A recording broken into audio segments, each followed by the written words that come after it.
are successful, they acquire new habits or they acquire a new set of friends and they turn to somebody totally different. Welcome to Streams. On this edition of Streams, I'll be sharing with you 5 effective habits of an entrepreneur. You see, habits are things that you do unconsciously. You don't need to plan for it. You don't need to think about it. You just act them out. And these 5 habits will help you to grow your business and to keep your business successful. Number 1, I say, don't lose sight of the purpose and the why of your business. No matter how big your business becomes, or no matter how successful you become in business, don't lose sight of why you started that business in the first place. Don't lose sight of the purpose or the mission or the services you intended at the beginning to offer customers in your business. Don't become successful and begin to chase things that were never part of your building blocks. You might grow into certain other things, but don't lose sight of that foundational purpose of your business. Take, for example, Facebook. The purpose of this Facebook is to connect people, right? That was their ultimate goal. And that's what they have been doing from the foundation. Every other thing that they do now, whether advertising or Facebook Pay or any other services that they have included, has not detracted them from the foundational purpose of connecting people. Look at Amazon, how big it has become. It's an everything business. But the purpose of Amazon is to make shopping easy and make delivery. You don't need to wait 7, 2 weeks, 14 days for you to receive your product. You can click it now and have it now. So you must never lose sight of that purpose or that foundational principle that has governed your business. Even when you are confronted with competition, you need to reach into the purpose to fight back competition. Take, for example, Facebook and Amazon are the biggest dominant forces in their industries. But their principle or the purpose why they were created was not to be the biggest and dominant. They were just focused on their own purpose. And anyone that challenges that space, they reach back into their purpose to fight back those competition. Look at TikTok and every other thing that is challenging Facebook now.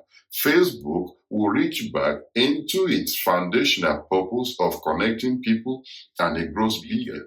I've had accounts of people that work with Mark Zuckerberg and they said they were fired because they kept giving him ideas to make more money rather than ideas to grow into the purpose for which they were founded. Today, the story is different. So you too focus more on the purpose. And no matter how big your business becomes, remain focused on the purpose of your business. And irrespective of the climate or the competition, your purpose and your why will help you to beat back those opposition. Number 2, don't detach yourself from your team or your company. Don't be successful and just go on holidays and you are no longer there when people need your input. You are no longer part of the strategy team. You are no longer reachable. You become like a godlike fantasy of you were the one that knows the blueprint of that business. It was your idea.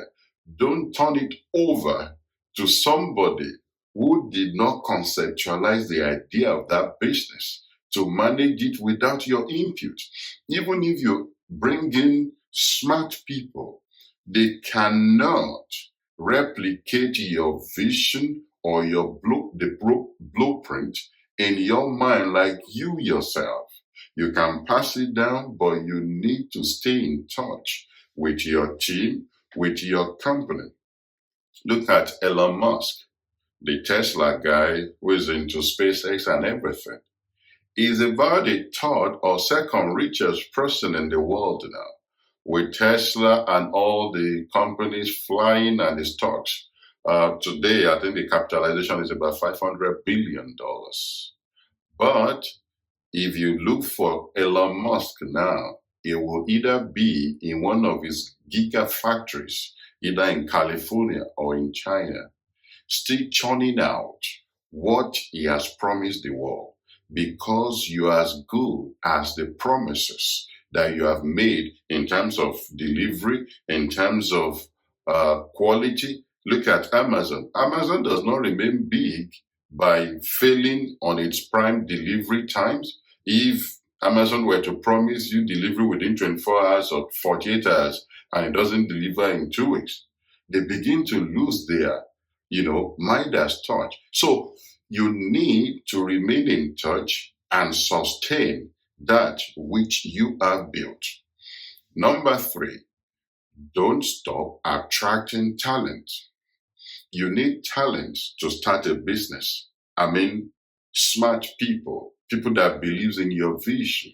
You need talent to keep it successful, and you will need talent, team of talents, to grow it bigger. People that started with Amazon, Jeff Bezos at the beginning, Elon Musk, Facebook, and all of these major companies, Apple for an example, anyone, Netflix, all these multi-billion companies, they were smart people, smart, talented team of professionals. When they grew to certain level, maybe several billions, they bring in relevant teams. Now they are big corporations and mega businesses.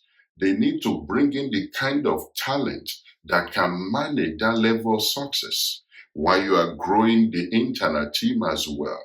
So you need to constantly begin to attract new talent.